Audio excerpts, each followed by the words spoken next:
এই যে তোমাদের সমবয়সী একটা ছেলে তুহিন, সেও তো চলে গেছে না, কোনো না কোনোভাবে চলে গেছে, কিন্তু তার জীবনের উপরে মারাত্মক জুলুম করা হয়েছে। এটা তার জীবনের হক। এই হক সে যদি মাপ না করে, আল্লাহ কখনো যে তার উপর জুলুম করছে তাকে কখনো ক্ষমা করবে। যদি এ দুনিয়ায় সে লক্ষ কোটি টাকা দিয়ে পার পেয়ে যায়, কিয়ামতের ময়দানে পার পাবে? বলেন পার পাবে? এমন নির্মমভাবে এই ছেলেটাকে হত্যা করা হয়েছে। শুনেছি তার মারতে মারতে দুইটা কিডনি ড্যামেজ করে দিয়েছে, মারতে মারতে তার পুরুষাঙ্গটা তছনছ করে দিয়েছে, তার ফুসফুস কলিজা এগুলো এমনভাবে মেরেছে, সব নষ্ট করে দিয়েছে। সে তো শহীদি মর্যাদা লাভ করেছে, সুবহানাল্লাহ বলেন। কিন্তু যারা জুলুম করেছে, এটা তার জীবনের হক। বান্দার হকের গুরুত্বপূর্ণ একটা হক হলো আমার জীবন। কেউ যদি আমার জীবনটা কেড়ে নেয়, এটা আমার একটা হক। আমি যদি এটাকে মাফ না করি, হাজার সিজদা দেখ, হাজার হজ উমরা করো, আমি যদি তাকে মাফ না করি, স্বয়ং আমার আল্লাহ তাকে ক্ষমা করবেন, স্বয়ং আল্লাহ ক্ষমা করবেন না।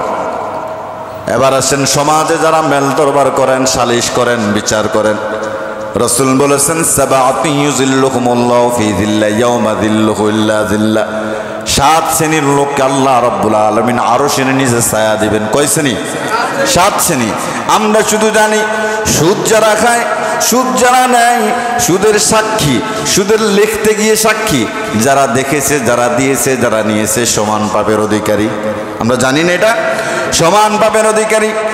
এখন অন্যায় যে করেছে, যে অন্যায় সমর্থন করেছে, অন্যায়কারীর পক্ষে ছিল, অন্যায়কারী অন্যায় করে যেমন পাপের অধিকার, যেমন পাপের ভাগীদার হবে। যারা অন্যায়কে সাপোর্ট দিবে, অন্যায়কারীর সঙ্গে থেকে অন্যায়কারীকে সাপোর্ট দিবে, অন্যায়কারী অন্যায় করে যেমন গুনাহগার হবে, সাপোর্ট দেওয়ার কারণে, তার সঙ্গে থাকার কারণে সমান পাপের অধিকার তাকে হতে হবে। সমান পাপের অধিকার। এখন তো আমাদের সমাজে তার টাকা আছে, তার সাথে থেকে তাকে কিছু মানুষ সাপোর্ট দিচ্ছে না? দিচ্ছে। সে অপরাধ করে, অন্যায় করে যতটুকু গুনাহ অর্জন করেছে, যারা সাপোর্ট দিবেন, যারা তার সঙ্গে থাকবে, তারাও সমান পাপের অধিকারী হয়ে আল্লাহর কাঠগড়ায় দাঁড়ানো লাগবে। দুনিয়ায় আসার এবং যাওয়ার, দুনিয়ায় আসছি, আবার আমাদেরকে একটা সময় চলে যেতে হবে। মাঝখানের এই সময়টা খুবই ইম্পর্টেন্ট একটা সময়, খুবই গুরুত্বপূর্ণ একটি সময়। এই মাঝখানের এই সময়টা, আসা যাওয়ার এই মাঝখানের সময়টা আল্লাহ তাআলা এই সময়টা কোন পথে ব্যয় করেছেন, কোন পথে কাজে লাগিয়েছেন, সে সম্পর্কে আল্লাহ রাব্বুল আলামিন আপনাকে প্রশ্ন করবেই। আল্লাহ তাআলা জিজ্ঞাসা করবে, বান্দা, দুনিয়ায় আমি তোমাকে পাঠালাম, দুনিয়ায় যাওয়ার পরে এই সময়টুকুন তুমি কোন পথে ব্যয় করেছো, কোন পথে অতিবাহিত করেছো। বর্তমানে মানুষের গড় আয়ু হচ্ছে 60 বছর, তার চেয়ে কম। 60-এর উপরে বাঁচলে এটা আপনার জন্য প্লাস পয়েন্ট। কিন্তু 60-এর উপরে ইদানিং বেশি মানুষ একটা যায় না, 60-এর মধ্যেই দুনিয়ার থেকে বিদায় হয়ে যায়। সুতরাং এই মাঝখানের সময়টা আল্লাহ তাআলা আমাদের কাছ থেকে হিসাব নেবেন, আমরা কি করলাম। দুনিয়াতে ছাত্ররা 3 মাস পড়াশোনা করার পর 3 মাস পরে একটা পরীক্ষা নেয়, শিক্ষকরা একটা এক্সাম নেয় যে 3 মাস এই কি পড়াশোনা করলো ছাত্ররা। 3 ঘন্টার একটা পরীক্ষা নেয়, সময় দেওয়া হয়ে গেছে 3 ঘন্টা। 3 ঘন্টার মধ্যে তুমি এই 3 মাস যা কিছু পড়াশোনা করেছো 3 ঘন্টায় লিখতে হবে একটা বিষয়ের উপরে। 3 ঘন্টার উপরে আর সময় দেওয়া হয় না, ঘন্টা শেষ। যদি আপনি খাতা নাও দেন, শিক্ষকরা কিন্তু টেনে নিয়ে যায়। যদিও আমরা কোনো ভালো ছাত্রদেরকে দেখেছি 3 ঘন্টা শেষ, তার 5 নম্বর আনসার বা 10 নম্বর আনসার বাকি রয়ে গেছে লিখতে। স্যার বা হুজুরকে অনেক রিকোয়েস্ট করছে যে হুজুর একটু সময় দেন, আমার 5টা আনসার সেটে দিচ্ছি। তখন 5 মিনিট সময় দেওয়া হয়। 3 ঘন্টার পরেও তাকে 5 মিনিট বা 10 মিনিট কি দেওয়া হয়? সময় দেওয়া হয়। কিন্তু আমার আপনার যে নির্ধারিত সময়টা দুনিয়ার, আজরাইল আসার পরে 5 দিন বা 10 দিন এরকম সময় দেওয়া হবে? সময় দেওয়া হবে না। আজরাইল আসার পরেই রুহটা নিয়ে যাবে। তাহলে আল্লাহ তাআলা আসা যাওয়ার মাঝখানে আমাদেরকে কেন পাঠালেন, দুনিয়ায় কি জন্য কি কারণে আল্লাহ তাআলা পাঠালেন, সেটা আল্লাহ তাআলা কোরআনে কারিমে বলছেন, আল্লাযী খালাকাল মাউত ওয়াল হায়াতা লিয়াবলুয়াকুম আইয়ুকুম আহসানু আমালা। আমি আল্লাহ তাআলা হায়াত এবং মওত দিয়েছি তোমাদেরকে পরীক্ষা করার জন্য, কে আমলে ভালো সেটা দেখার জন্য। আল্লাহ তাআলা আমাদেরকে দুনিয়ায় পাঠিয়েছেন একমাত্র তারই গোলামি করার জন্য, তার দাসত্ব করার জন্য, ইবাদত করার জন্য।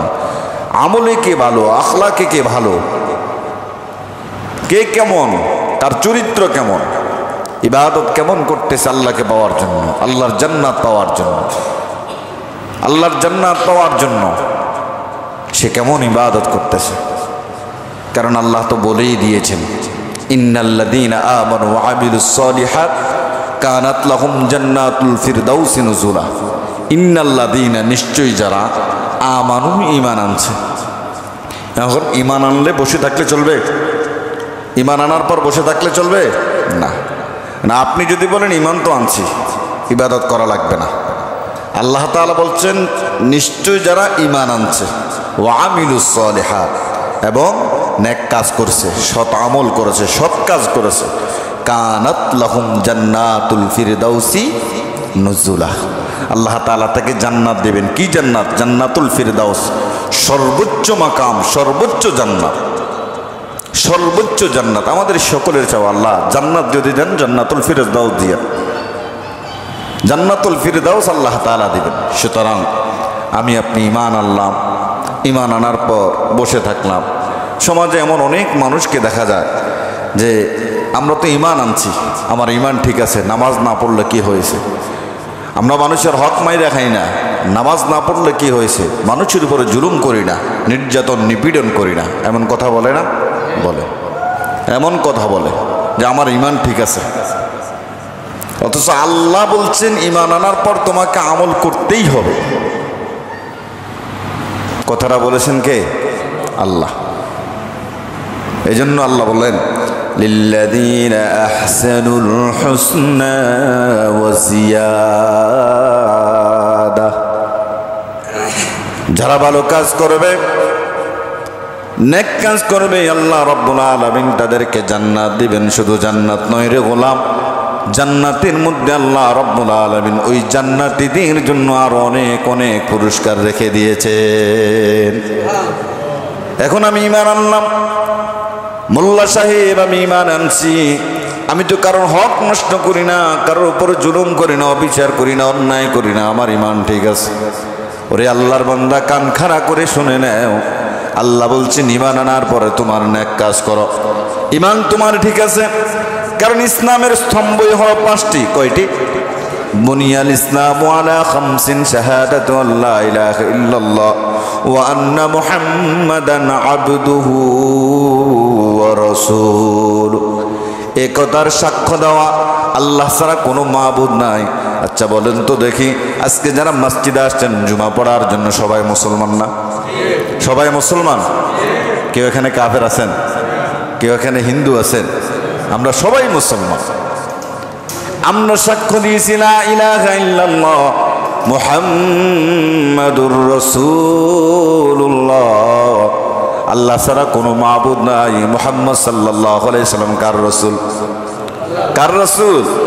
আল্লাহ ছাড়া কোনো মাবুদ নাই। আমি আপনি সাক্ষ্য দিয়েছি আল্লাহ ছাড়া কোনো ইলাহ নাই, কোনো উপাস্য নাই, কোনো মালিক নাই, কোনো রব নাই।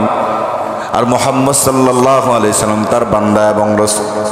এই সাক্ষ্য দিয়াই আপনি মুসলমান হয়েছেন, এই সাক্ষ্য দিয়াই আপনি ঈমান আনছেন। এখন ঈমান আনছেন, এটা এক নাম্বার খুঁটি। এটার ভিতরে আপনি প্রবেশ করেছেন, দাখিল হয়েছেন, তারপরে আপনার কাজ কি? তারপর আল্লাহ রাসূল বলেছেন, ওয়া ইকামিস সালাতি ওয়া ইতাইজ যাকাত ওয়া হজ্জিল বাইতি ওয়া সাওমি রমাদান। তারপরে বলছেন যে ঈমান আনছো, এখন আর বসে থাকার সময় নাই, নামাজ পড়ো, হজ করো, যাকাত দাও, রোজা রাখো। ঈমানের সঙ্গে নামাজের সম্পর্কটা এত গভীর,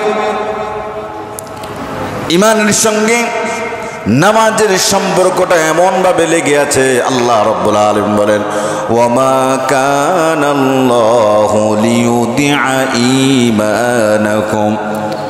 আল্লাহ তাআলা বলেন, এখানে ঈমানের জায়গায় নামাজের কথা এসেছে তাফসীরের মধ্যে। আল্লাহ রাব্বুল আলামিন বান্দার ঈমান নামাজকে বিনষ্ট করেন না। কেউ যদি নামাজ পড়ে ঈমান আনার পর আল্লাহ তাআলা ইচ্ছা করে কারো নামাজ কারো আমল বিনষ্ট করে দেন না। আয়াতটা নাজিল হওয়ার প্রেক্ষাপট হলো, মুসলমানের সর্বপ্রথম কাবা ছিল কোনটা? বলেন না কোনটা? মুসলমানের সর্বপ্রথম কাবা ছিল কোনটা? বাইতুল মাকদিস। শুধু কানসুক করলে চলবে না। আমি যদি আধা ঘন্টা 40 মিনিট চিল্লাতে পারি, আপনারা মাঝে মধ্যে আমার কথাগুলোর উত্তর দিতে পারবেন না? সুবহানাল্লাহ, আলহামদুলিল্লাহ, আল্লাহু আকবার বলতে পারবেন না? আমি তো 40 মিনিটই কথা বলতেছি, আপনারা ফাঁকে ফাঁকে শুধু সুবহানাল্লাহ, আলহামদুলিল্লাহ, আল্লাহু আকবার, ঠিক বেঠিক এগুলো তো বলবেন। তাহলে বলবো না মুসল্লিগুলো স্মার্ট আছে, শুনতেছে, তারা সজাগ আছে। তাহলে মুসলমানদের প্রথম কিবলা ছিল কোনটা? বাইতুল মাকদিস। বাইতুল মাকদিসের দিকে ফিরে সর্বপ্রথম মুসলমানরা নামাজ আদায় করেছেন। একদিন 2 দিন নয়, 16টা মাস বাইতুল মাকদিসের দিকে ফিরে নামাজ পড়েছেন। আল্লাহর নবী দোয়া করেছেন, ও আমার রব আল্লাহ, বাইতুল্লাহটাকে আপনি আমাদের জন্য স্থায়ীভাবে কিবলা বানায় দেন। আমার নবী দোয়া করেছে, আল্লাহ কি সেই দোয়া ফিরিয়ে দিতে পারে? পারে। আমার নবী দোয়া করেছেন, ও আমার রব আল্লাহ, বাইতুল্লাহটাকে আমাদের জন্য আপনি স্থায়ীভাবে কিবলা বানায় দেন। আল্লাহ রাব্বুল আলামিন মুসলমানদের জন্য এবং স্থায়ীভাবে কাবাকে কিবলা বানায় দিলেন। সাহাবায়ে কেরামের মনে প্রশ্ন জাগলো, 16টা মাস আমরা বাইতুল মাকদিসের দিকে ফিরে নামাজ আদায় করলাম, ইতিমধ্যে যে সাহাবীগুলো, যে আল্লাহর বান্দাগুলো দুনিয়ার জমিন থেকে বিদায় হয়ে গেল, যারা দুনিয়ার জমিন থেকে চলে গেল, বাইতুল্লাহর দিকে ফিরে নামাজ পড়তে পারলো না। 16 মাস বাইতুল মাকদিসের দিকে ফিরে নামাজ আদায় করেছে। তাদের নামাজের হিসাব হবে কি? তাদের নামাজের ফয়সালা হবে কি? তাদের নামাজের হিসাব হবে কি? তাদের নামাজের ফয়সালা হবে কি? তখনই আল্লাহ রাব্বুল আলামিন আয়াত নাযিল করে জানায়া দিলেন, ওয়ামা কানাল্লাহু লিয়ুদিআ ঈমানাকুম। শুনে নেও রে গোলাম, আমি আল্লাহ রাব্বুল আলামিন বান্দার ঈমান নামাজ বিনষ্ট করি না। বরং যারা 16 মাস বাইতুল মাকদিসের দিকে ফিরে নামাজ আদায় করেছে, আমি আল্লাহ তাদের নামাজের হিসাব পরিপূর্ণ সওয়াব তাদের আমলনামায় দান করে দেব, কমতি দিব না। 16 মাস পড়েছে তো, এই 16 মাসের হিসাব নিকাশ তাদেরকে আমি জাররা পরিমাণ তাদের আমলনামায় দিয়ে দেব। তাহলে বুঝা গেল নামাজ ছাড়া ইমানের কোনো মূল্য নাই, নামাজ ছাড়া ইমানের কোনো দাম নাই, নামাজ ছাড়া ইমানের কোনো মূল্য নাই। ইমান তখনই ইমান বলে গণ্য হবে যখনই আপনি নামাজের ব্যাপারে যত্নবান হবেন। কি হবে? নামাজের ব্যাপারে যত্নবান হবেন।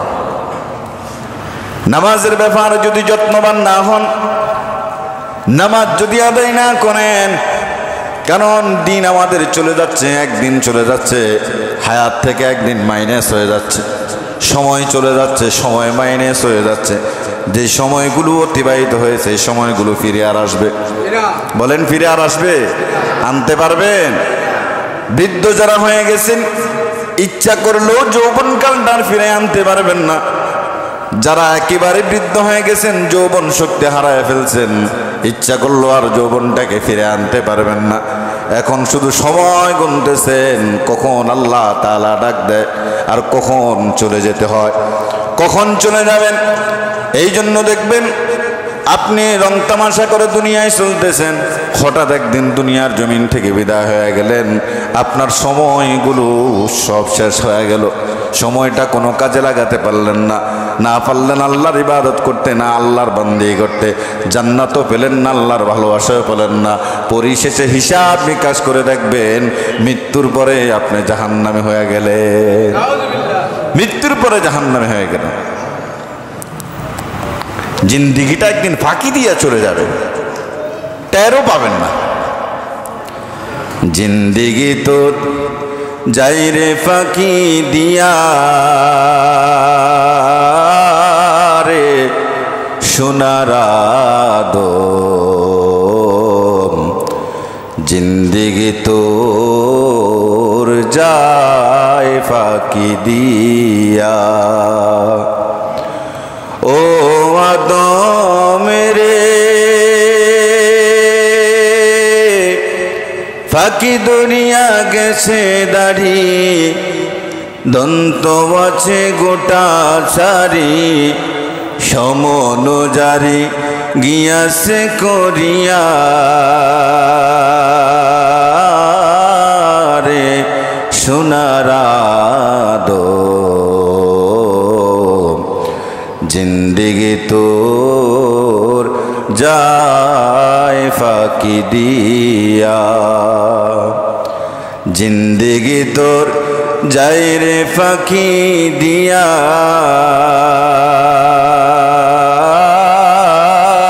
রে সোনার আদম জিন্দেগি তোর যায় ফাঁকি দিয়া। দেখবেন একদিন আপনি চলে গেছেন, কোন দিক দিয়ে জিন্দেগির সময় শেষ হয়ে গেল, হায়াত শেষ হয়ে গেল টের পাবেন। হিসাব মিলাবেন, 60 বছর 70 বছর হায়াত পেলাম, এ হায়াতে আল্লাহর জন্য কি করলাম, পরকালের জন্য কি করলাম, জান্নাতের জন্য কি করলাম, জান্নাতের জন্য কি করলাম, সব হিসাব নিকাশ আপনি যখন কিয়ামতের ময়দানে দাঁড়ায় দেবেন, আপনি আপনার হিসাব নিকাশ নিজে করা লাগবে না। আপনি যা করেছেন আল্লাহ তাআলা 2 কাঁধের মধ্যে 2জন ফেরেশতা ফিট করে দিয়েছেন, দিছেন না? দিছেন না বলেন? প্রত্যেকটা মানুষের সঙ্গে, প্রত্যেকটা মানুষের সঙ্গে 2জন ফেরেশতা আল্লাহ তাআলা ফিট করে দিয়েছেন। হাতে ধরে বলি, পায়ে ধরে বলি, যুবক ভাইয়েরা নামাজটা ছেড়ে দিও না, নামাজটা ছেড়ে দিও না। কারণ কিয়ামতের ময়দানে সর্বপ্রথম আল্লাহ তাআলা হিসাব নেবেন কিসের?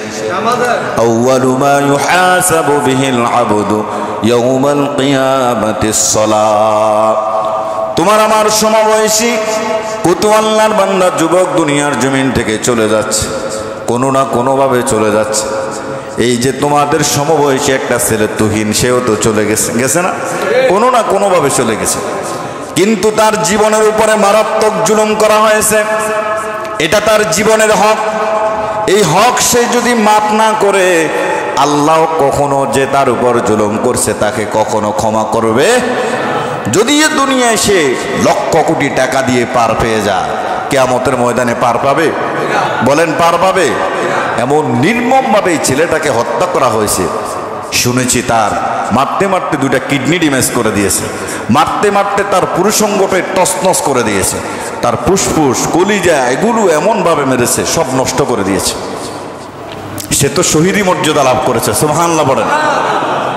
কিন্তু যারা জুলুম করেছে, এটা তার জীবনের হক। বান্দার হকের গুরুত্বপূর্ণ একটা হক হলো আমার জীবন। কেউ যদি আমার জীবনটা কেড়ে নেয়, এটা আমার একটা হক।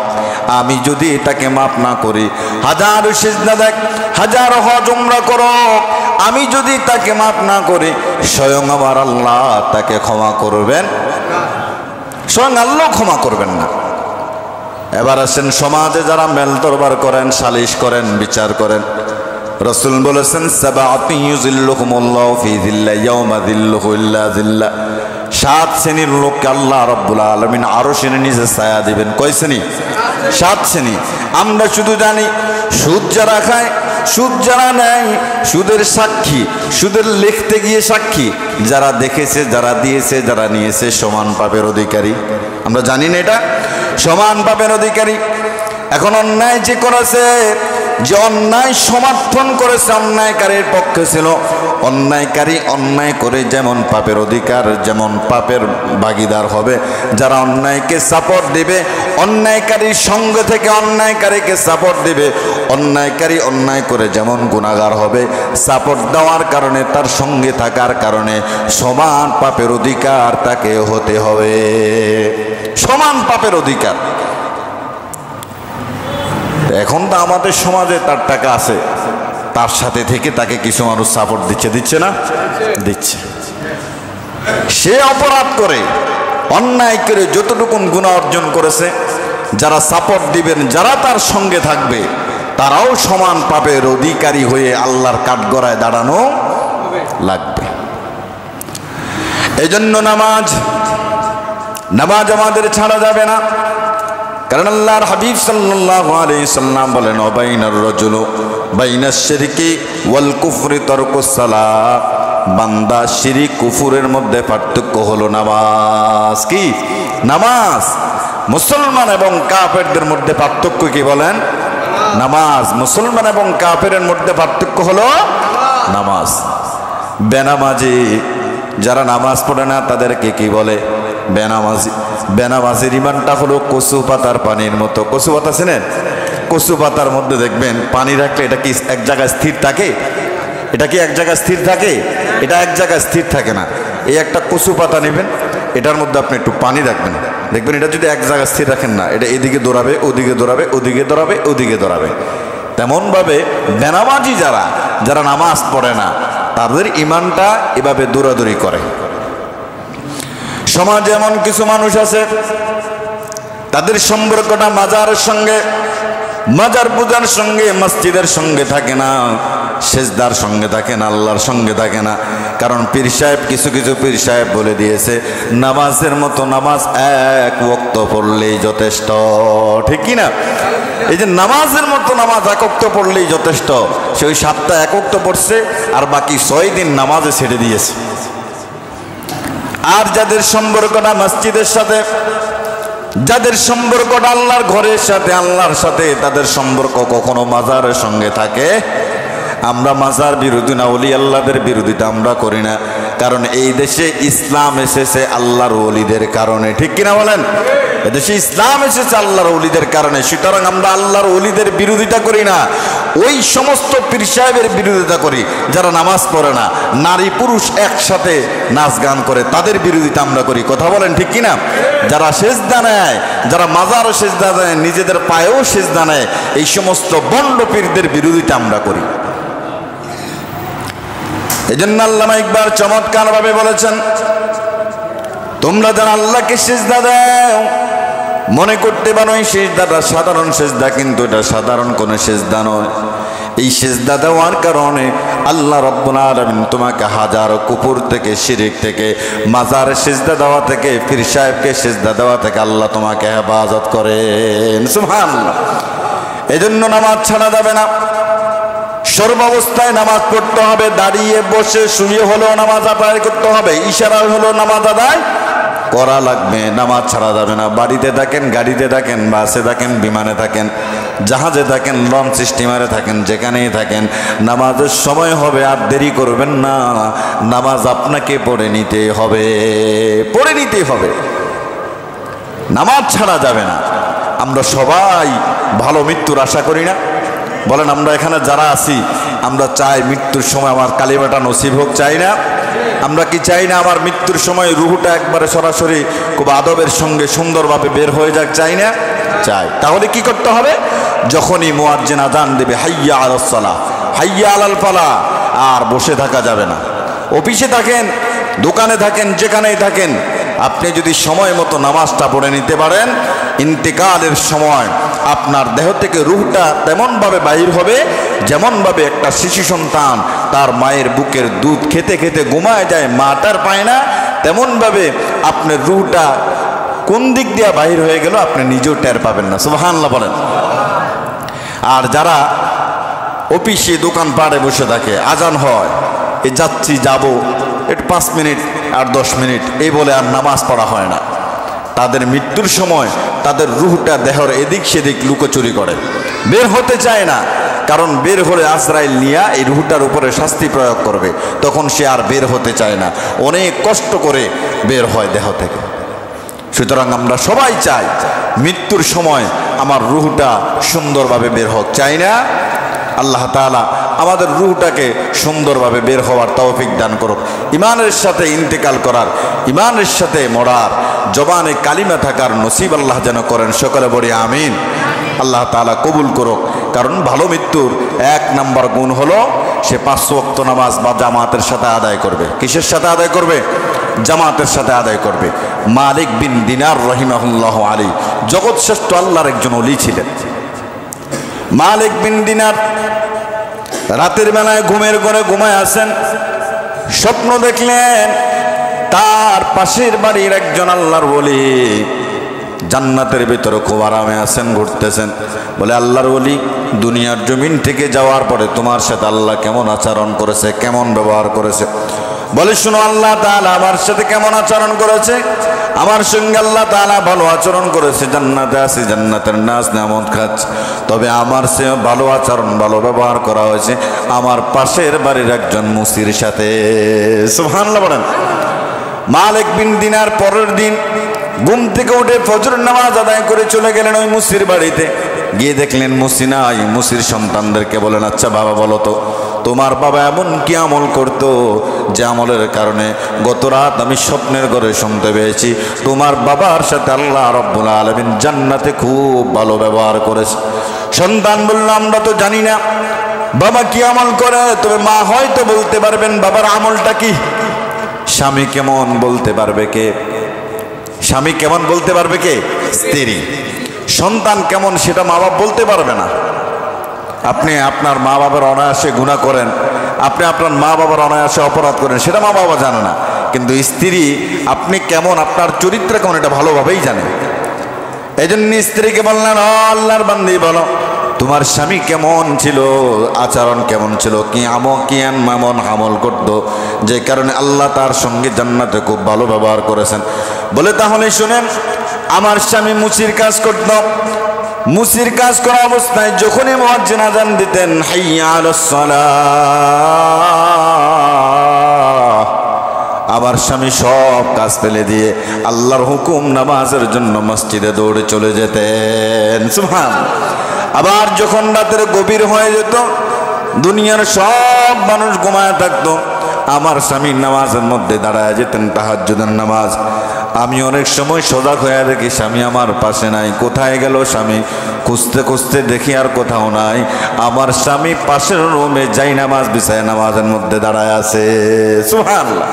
জান্নাতে যদি যেতে চাই, ভালো মৃত্যুর যদি আশা করি, তাহলে আমাদেরকে কি করতে হবে? নামাজ আদায় করতে হবে। নামাজ ছাড়া ভালো মৃত্যুর আশা করা যায় না। নামাজ ছাড়া জান্নাতে যাওয়া যায় না। নামাজ ছাড়া কবর আযাব থেকে রক্ষা পাওয়া যায় না। সুতরাং নামাজ পড়তে হবে। যুবক যারা আছেন, আপনারা যদি মনে করেন এখনো যুবক, এখনো ইয়াং, দাড়ি পাকে নাই, চুল পাকে নাই, বিবাহ করি নাই, ছেলে মেয়ে বিবাহ দেই নাই, যখন বিয়ে করব, একটু বৃদ্ধ হব, তখন গিয়ে নামাজটা ধরবো। এখন কি নামাজ পড়ার বয়স? এখন কি নামাজ পড়ার বয়স? সাবালক হওয়ার পর থেকে আল্লাহ তাআলা আপনার প্রতি নামাজকে ফরজ করে দিয়েছেন। এক ওয়াক্ত নামাজ ছেড়ে দিয়েছেন তো 1,88,000 বছর জাহান্নামের আগুনে আপনাকে পড়তে হবে। চোখটা বন্ধ করে একটু চিন্তা করেন, একটু ভাবেন, একটু চিন্তা করেন, একটু ভাবেন। আপনার এই সামান্য হায়াত, আজ থেকে 3,000 5,000 বছর আগে যেই সমস্ত মানুষগুলো জমিনে ছিল 1,000 বছর হায়াত পেয়েছে, 800 বছর 900 বছর হায়াত পেয়েছে, তারপরও তারা দুনিয়া ছাড়া লাগছে।